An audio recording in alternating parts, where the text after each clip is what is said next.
வணக்கம். என் பெயர் அனைவருக்கும் வணக்கம். என் பெயர் சேவர்ணா. தேவகோட்டை சாந்தன்மான். இந்த வாசகம் நடுநிலைப்பள்ளி 8ஆம் வகுப்பு படிக்கிறேன். சார் பேர் சிவபிரான்னு சொல்லியிருந்தாங்க.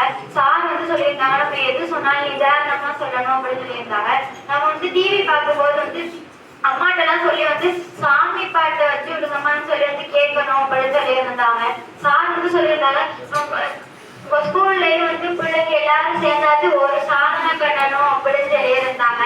அப்புறம் ஒரு ஸ்கூல்ல ஒரு டீச்சர் எப்படி காலேஜ் திட்டம் வந்துச்சு அப்படின்னு சொல்லியிருந்தாங்க. அவங்க ஒரு டீச்சர் இருப்பாங்களாம். அவங்க அங்க இருக்க பிள்ளைகளுக்கு காலையில அவங்களுடைய சம்பளத்துக்கு காசை வச்சு போட்டு அவங்க பிள்ளைகளுக்கு காலேஜ் திட்டம் கொடுப்பாங்களாம். அதை அரசாங்கம் கொடுத்துச்சு அப்படின்னு சொல்லியிருந்தாங்க. அப்புறம் அந்த ஸ்கூல்ல 3ஆவது படிக்கிற குழந்தை திருக்குறள் 1330 திருக்குறளை சொன்னதுக்கு பிரைஸ் கொடுத்தாங்க அப்படின்னு சொல்லியிருந்தாங்க.